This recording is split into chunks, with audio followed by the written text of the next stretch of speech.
Membership ही फ्लॅटला द्यावी लागते आणि फ्लॅट जेवढे नंबर ऑफ फ्लॅट्स आपल्या बिल्डिंगमध्ये आहेत त्याला तुम्हाला एक्सीड करून मेंबरशिप देता येत नाही. जिथे कॉमन एरियाज आणि फॅसिलिटीज असेल त्याला तुम्हाला मेंबरशिप देणं हे योग्य ठरणार नाही.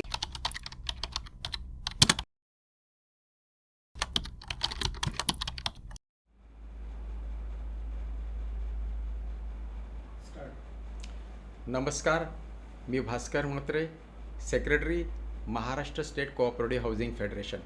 नुकतीच ऑनरेबल बॉम्बे हायकोर्टाने एक जजमेंट पास केली की बेसमेंट आणि पार्किंग स्पेस ह्याची मेंबरशिप देता येणार नाही. आणि ती जी केस आहे सोसायटीतर्फे ॲडव्होकेट श्रीप्रसाद परब रिप्रेझेंट केली. तरी मी त्यांना विनंती करतो की त्याने आमच्या श्रोत्यांना त्या जजमेंटबद्दलची संपूर्ण माहिती द्यावी. धन्यवाद म्हात्रे सर. आज आपण पाहणार आहोत बेसमेंटला मेंबरशिप देता येईल का आणि ह्या विषयावरती दिलेली ऑनरेबल बॉम्बे हायकोर्टची जजमेंट. आणि हा विषय पाहता आपल्याला पहिलं हे पाहावं लागेल की आपल्या कोऑपरेटिव्ह हाऊसिंग सोसायटीजमध्ये किंवा आपल्या अपार्टमेंट कंडोमिनियम्समध्ये ज्या वेळेला आपण शिरकाव करतो त्यावेळेला दोन प्रकारच्या प्रॉपर्टीज आपल्यासमोर येतात. पहिली प्रॉपर्टी आहे आपली प्रायव्हेट प्रॉपर्टी आणि दुसरी प्रॉपर्टी म्हणजे common properties that belongs to all the members या ऑल द अपार्टमेंट होल्डर्स. मग या दोन प्रॉपर्टीच्यासाठी आपल्याला जे लागणारे कायदे आहेत त्या कायदे जर आपण पाहिले तर आपल्याकडे एकतर प्रॉपर्टी आपले लॉज आहेत ते, दुसरे आपले कोऑपरेटिव्ह हाऊसिंग सोसायटी किंवा अपार्टमेंटचे जे कायदे आहेत ते, आणि तिसरे म्हणजे डेव्हलपमेंट कंट्रोल रेग्युलेशन्स ज्याप्रमाणे टाउन प्लॅनिंग आपल्याला अप्रुव्हल्स देतं तो विषय. तर मग हे तिन्ही कायद्यांचा ब्लेंड करून आपल्याला हे पाहावं लागेल की अशा ज्या कॉमन एरियाज आहेत त्या आपल्याला विकता किंवा त्याची मेंबरशिप देता येते का, हा प्रश्न प्रामुख्याने या जजमेंटमध्ये आपल्यासमोर आलेला आहे.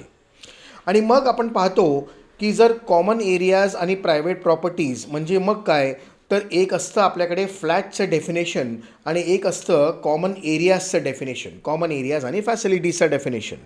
आणि मग आपण जुने जर आपले कायदे पाहिले म्हणजे जर आपण आपला पहिला सुरुवात केली महाराष्ट्र कोऑपरेटिव्ह सोसायटी ॲक्ट, त्यानंतर आपला आलेला मोफा आणि त्यानंतर आलेला महाराष्ट्र अपार्टमेंट ओनरशिप ॲक्ट, ह्यामध्ये प्रामुख्याने जर आपण बघितलं तर मोफा कायदा 1963मध्ये आपल्याला फ्लॅटची डेफिनेशन पाहायला मिळते आणि तिथे सपरेट अँड सेल्फ कंटेंट हे दोन शब्द जे आहेत ते महत्त्वाचे आहेत. सपरेट अँड सेल्फ कंटेंट त्यालाच आपण फ्लॅट असं संबोधलं जावं असं आपल्याला मोफा कायद्यामध्ये म्हटलेलं आहे. त्याचप्रमाणे नंतर महाराष्ट्र अपार्टमेंट ओनरशिप ॲक्टमध्ये कॉमन एरियाज आणि फॅसिलिटीजचं डेफिनेशन दिलेलं आहे. म्हणजे मग स्टिल्ट एरिया असेल, तुमचा कॉमन एरिया पॅसेजेस असतील, स्टेअरकेज असेल, वॉटर टँक्स असेल, बेसमेंट्स असेल, लिफ्ट्स असेल, हे सगळे कॉमन एरियाजमध्ये आहेत. असं सगळं विश्लेषण आपल्याकडे महाराष्ट्र अपार्टमेंट ओनरशिप ॲक्टमध्ये आपल्याला पाहायला मिळतं. महाराष्ट्र अपार्टमेंट ओनरशिप ॲक्टमध्ये अपार्टमेंटचं देखील डेफिनेशन दिलेलं आहे आणि हेच तंतोतंत डेफिनेशन जे आहे ते आपल्याला रेरा ॲक्टमध्ये देखील आपल्याला आता पाहायला मिळतात. रेरा ॲक्टमध्ये आपल्याकडे अपार्टमेंटचं डेफिनेशन आहे, त्यानंतर आपल्याला कॉमन एरियाज आणि फॅसिलिटीजचं डेफिनेशन देखील रेरा कायद्यामध्ये पाहायला मिळतं. म्हणजे थोडक्यात हे सगळे कॉमन एरियाज आणि फॅसिलिटीज आणि फ्लॅट असं डिस्टिंक्शन आपल्याला कायद्याच्या डेफिनेशन्समध्येच पाहायला मिळतं.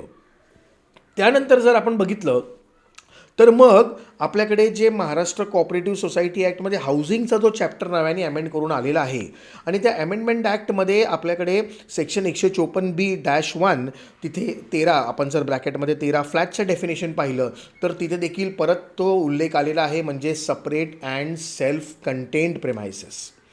म्हणजे मग सपरेट आणि सेल्फ कंटेंट प्रिमायसेसला आपण फ्लॅट बोलतो आणि जे सपरेट आणि सेल्फ कंटेंट नाही आहे त्याला आपण कॉमन एरियाज आणि फॅसिलिटीज बोलतो. आणि मग कॉमन एरियाज आणि फॅसिलिटीज शक्यतो आपण जर डेव्हलपमेंट कंट्रोल रेग्युलेशन्स पाहिलेत, आपले DCPR पाहिलं किंवा आपला अप्रूव्ड प्लॅन पाहिला तर ह्या सगळ्या गोष्टी ज्या आहेत या सगळ्यांच्या कॉमनसाठी असतात, त्यामुळे त्या मोस्टली FSIमध्ये काउंट होत नाही.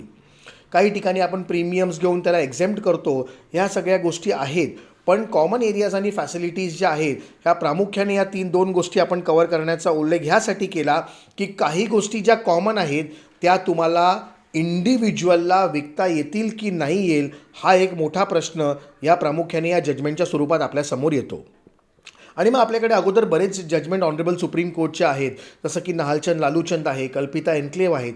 ह्यामध्ये आपल्याला पाहायला मिळतं की वेदर ह्या सगळ्या गोष्टी ज्या कॉमन एरियाज आणि फॅसिलिटीज आहेत त्या तुम्हाला विकता येतील का, तर तिथे नेगेटिव्हमध्ये आपल्याला ऑनरेबल सुप्रीम कोर्टने उल्लेख केलेला आहे.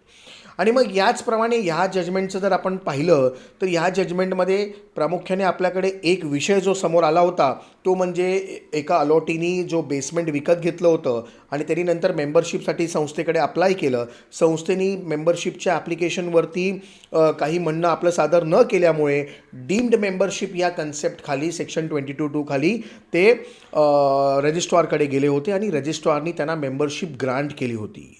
रजिस्ट्रारनी मेंबरशिप ग्रांट केल्यावरती संस्थेने रिव्हिजन ॲप्लिकेशन फाईल केलं होतं ऑनरेबल कॉर्पोरेशन मिनिस्टरकडे आणि ऑनरेबल कॉर्पोरेशन मिनिस्टरनी ते रजिस्ट्रारनी दिलेली मेंबरशिप सॅटिस्फाईड केली होती आणि त्यांनी सांगितलं होतं की त्यांनी जो आपला प्रिन्सिपल आहे म्हणजे सेक्शन 154(b)(5) ह्यामध्ये जे सांगितलेलं आहे त्याप्रमाणे तुम्हाला मेंबरशिप फक्त फ्लॅटला देता येते आणि जेवढे फ्लॅट्स तुमच्या बिल्डिंगमध्ये आहेत त्याला तुम्हाला एक्सीड करता येत नाही असं ऑनरेबल मिनिस्टरनी सांगितल्यावरती तो निर्णय नंतर रिट ज्युरिस्डिक्शनमध्ये ऑनरेबल बॉम्बे हायकोर्टकडे आला होता आणि ऑनरेबल बॉम्बे हायकोर्टनी 2 फेब्रुवारी 2026मध्ये सेम प्रिन्सिपल्स अपहेल्ड करत त्यांनी सांगितलं की बेसमेंटला मेंबरशिप देता येत नाही कारण बेसमेंट जे आहे it is not a flat, it comes under the ambit of common areas and facilities आणि म्हणून फ्लॅट नसल्यामुळे आपल्याला फक्त फ्लॅटला मेंबरशिप देता येते. ऑनरेबल बॉम्बे हायकोर्टने हेही कन्क्लूड केलं की आपली जी फ्लॅटची ओनरशिप आहे दॅट इज आणि फ्लॅटची जी आपल्या संस्थेची मेंबरशिप आहे हे इंटरलिंक्ड आहेत आणि मेंबरशिप ही ओनरशिपला लिंक्ड असल्यामुळे ओनरशिप जो फ्लॅट असतो त्यालाच फक्त मेंबरशिप देता येते असं ऑनरेबल बॉम्बे हायकोर्टने हेल्ड केलं. बेसमेंट सेक्शन 154(b)(5) ऑलरेडी उल्लेख केल्याप्रमाणे आपल्याला जेवढे नंबर ऑफ फ्लॅट्स आपल्या बिल्डिंगमध्ये आहेत त्याच्याहून जास्त मेंबरशिप आपल्याला एक्सीड करता येत नाही असं आपल्या कायद्याची प्रोव्हिजन देखील ऑनरेबल बॉम्बे हायकोर्टने त्याचा उल्लेख केलेला आहे. त्याचप्रमाणे पूर्वी म्हणजे सेक्शन 154(B) आपला 2019मध्ये आला पण 2014चे आपले जे मॉडेल बायलॉज आहेत त्यामध्ये देखील 17मध्ये नोट 3मध्ये सांगितलेलं आहे की मेंबरशिप ही फ्लॅटला द्यावी लागते आणि फ्लॅट जेवढे नंबर ऑफ फ्लॅट्स आपल्या बिल्डिंगमध्ये आहेत त्याला तुम्हाला एक्सीड करून मेंबरशिप देता येत नाही. उदाहरणार्थ आपल्या बिल्डिंगमध्ये जर 30 फ्लॅट असतील तर 30पेक्षा जास्त मेंबरशिप देता येत नाही. एक वेळ तुम्ही 30 देऊ शकता किंवा 30पेक्षा कमी देऊ शकता. ज्याचे 2 फ्लॅट आहेत त्याला आपण सिंगल मेंबरशिप असाही कन्सेप्ट आपल्याकडे समोर आलेला आहे.